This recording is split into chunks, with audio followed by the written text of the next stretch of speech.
Comment vendre en dropshipping avec Shopify en 2018? C'est le sujet du podcast de ce jour. Salut à toi et bienvenue sur cette chaîne YouTube. Ben voilà, de sujet toujours intéressant, voilà, qui est la vente en dropshipping sur Shopify en 2018. J'aurais pu peut-être préciser, c'est maintenant, parce que ce qui marchait vraiment en janvier, pour moi, ne marchera plus en septembre. Ça, c'est un fait. Et comment je vois la chose? Comment je vois la chose concrètement? C'est que les gens sont habitués à voir des publicités classiques qui renvoient vers des fiches produits. Et ça, pour moi, c'est quelque chose qui commence déjà à m'insupporter parce que je commence à le voir, ça me saoule de voir tout le temps la même chose, etc.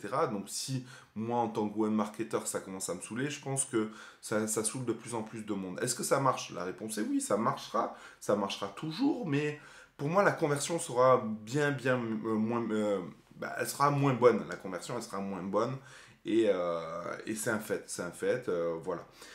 Moi, vraiment, comment je vois les choses à la rentrée, voilà, à la rentrée, comment je vois les choses, c'est vraiment avoir un shop de qualité. Donc déjà, ça c'est la base, avoir un shop de qualité, c'est super important. Il existe plusieurs thèmes, moi je vous recommande sans vous le cacher, voilà, je vous recommande le thème Fastlane. Pourquoi? Parce que d'une part, on l'a créé, c'est l'équipe d'Ulrich qui l'a créé, mais voilà, je le suis de près, je lui donne plein de retours, et c'est super important pour moi d'avoir ce type de boutique.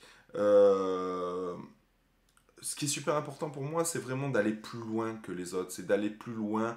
Il y a souvent les gens qui créent et ceux qui suivent. Donc forcément, les gens qui créent, ils sont en avance, ils prennent le temps, machin, tout ça, et c'est pas mal de copier les gens qui font une stratégie qui marche. Ça, c'est pas mal. C'est pour ça que on crée des formations. C'est pour ça que voilà, on copie généralement les Américains. On crée nous-mêmes des stratégies qu'on donne aux gens pour qu'ils copient, etc. On donne de la valeur, et l'idée, c'est d'aller en devant des choses. Donc il y a plein de nouvelles stratégies qui sont sorties avec plein de leviers de visibilité. Euh, donc déjà, il faut faire tous les leviers de visibilité, mais il ne faut pas tous les faire en même temps parce que pour moi, tu niques ton budget euh, pour rien. C'est-à-dire que si tu fais tu as un budget de 1000 euros pour la publicité, si tu l'utilises de partout, au final, tu fais rien, dans le sens où, par exemple, sur Facebook, il faut un peu assez de data pour que ça convertisse. Moi, je suis d'avis d'utiliser un levier de visibilité plus le retargeting, par exemple. Voilà, le retargeting, il faut le faire de base parce que c'est super important quand les gens arrivent d'un levier de visibilité, de se faire retargeter pour avoir une meilleure conversion, etc. Donc ça, c'est quelque chose de super important à mettre en place.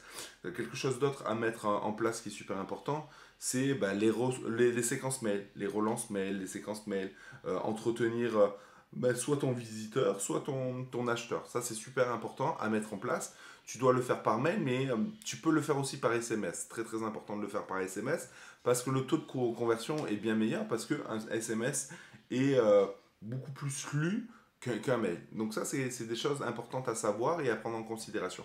Après, est-ce que tu les spams de SMS? Non, non, parce que ça perdra toute sa valeur. Encore une fois, il faut que ça soit utile, il faut que ça soit pertinent, et il ne faut pas que tu en envoies 2 par semaine.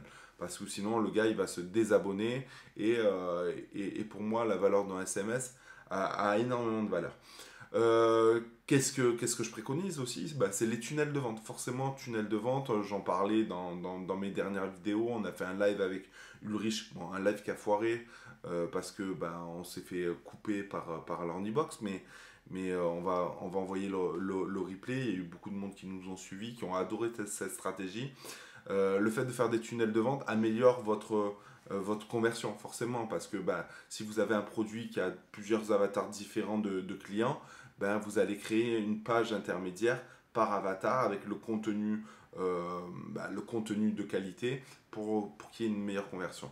Donc ça, c'est un fait, c'est quelque chose qu'il faut mettre en place, vite, et le faire bien. Il y a d'autres stratégies à mettre en place avec, par exemple, Fastlane Funnel pour les tunnels de vente. Vous pouvez prendre un seul nom de domaine et grâce à ça, donc un seul abonnement Shopify, et faire plusieurs sites monoproduits sur ce nom de domaine. Donc ça vous évite aussi de payer plusieurs abonnements Shopify. Nous, à un moment donné, vu qu'on a beaucoup de sites monoproduits, on cherchait ce type de solution parce que payer 200, 300, 400 abonnements Shopify, à un moment donné, c'est abusé. Tu te dis comment je peux réduire les coûts et Fast and Funnel était la solution pour réduire ces coûts-là. Et c'est plutôt très bien parce que du coup, ça réduisait ces coûts-là pour ça, mais ça réduisait le coût aussi pour les apps, pour les applications, parce que les applications, c'est par rapport à un site Shopify, et du coup, de pouvoir utiliser d'autres applications et payer qu'un abonnement, ça c'est plutôt pas mal. Donc voilà, même si c'est payant, c'est 20 balles par mois de souvenir, voilà, ça vaut le coup de dépenser parce que vous pouvez mettre en place d'autres stratégies très très intéressantes. Ce qui est super important pour moi aussi, c'est raccourcir les délais de livraison. Voilà, je sais que le dropshipping, le problème majeur, c'est les délais de livraison.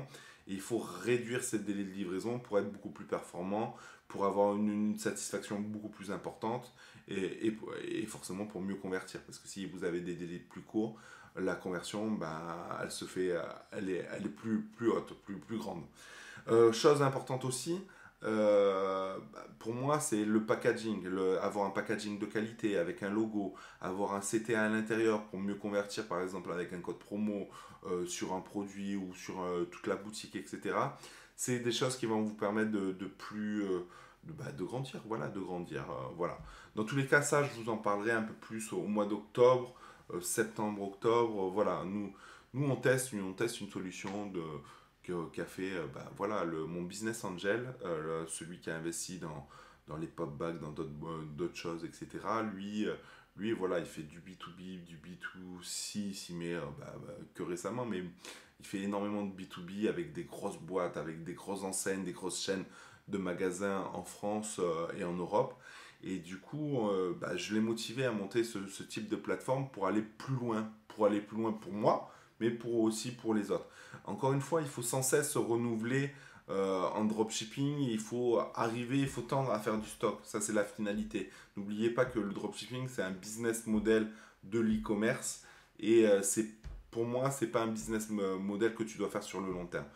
Tous les dropshippers que je connais qui se sont transformés en e-commerçants. Voilà, en e-commerçants, à faire du stock, etc. C'est super important. Certes, tu peux faire moins de marge, mais au final, tu pourras vendre plus. Ça donnera des possibilités, par exemple, de mettre ton stock chez Amazon, donc de vendre sur Amazon France, mais aussi sur Amazon dans toute l'Europe, mais vendre sur d'autres marketplaces selon les produits, que ce soit la Redoute, Cdiscount, la Fnac, tous, rue du commerce, j'en passe et des meilleurs, Mano Mano, etc. Donc bref, voilà comment je vois les choses en 2018 pour Shopify. Encore une fois, en septembre 2018, et je suis convaincu qu'en 2019, il y aura de nouvelles stratégies, etc. Encore une fois, soyez la locomotive et pas le wagon. Essayez d'être à l'avant du train, à mettre en place ce genre de stratégie assez rapidement. Je suis persuadé que ça fait la différence. Voilà, et écoutez les personnes qui font les choses, qui font de l'e-commerce aussi depuis de nombreuses années. Voilà, c'est bien beau. Moi, je vois, c'est vrai, beaucoup de nouveaux formateurs, etc. C'est bien d'avoir des nouveaux formateurs, ça challenge les plus anciens. Donc ça, c'est une bonne chose.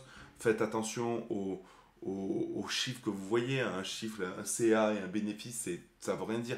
Il y a des gens qui vous montrent, ouais, je fais 50 000 euros par jour, mais si tu en dépenses 52 000 par jour, il y a un problème. Donc voilà, suivez les gens qui font de l'e-commerce depuis une dizaine d'années, une vingtaine d'années, etc. Il y en a plein, il n'y a pas que moi, il y en a d'autres. Suivez ces personnes-là qui font de l'e-commerce depuis longtemps, qui font du web marketing depuis longtemps, parce que voilà, ils ont fait leurs preuves, ils sont là depuis longtemps. Après, suivre des petits jeunes, c'est pas une mauvaise chose, c'est pas une mauvaise chose aussi. Faites-le, mais faites attention au discours, etc. Parce que voilà, n'oubliez pas que vous mettez de l'argent, vous vous investissez vous, et c'est important de ne pas faire d'erreur. Autre chose, n'oubliez pas de vous organiser avant de vous lancer dans un business. L'organisation, c'est aussi le secret de la réussite. C'est vraiment de se fixer des objectifs, des challenges au trimestre, au mois, à la semaine, par jour, etc. De voir ce qui va pas, d'allouer du temps Et c'est vraiment, vraiment super important d'avoir ce type de journal de bord parce que c'est aussi, pour moi, le secret de la réussite. Voilà, j'espère que cette vidéo vous a plu. Un petit like, abonnez-vous à la chaîne. Vous avez la petite cloche à côté de abonner pour suivre, voilà, pour avoir une notification dès que je fais une nouvelle vidéo. N'hésitez pas de cliquer sur la petite cloche. Et sur ce, je vous dis à bientôt dans une prochaine vidéo, les rouillards. Ciao!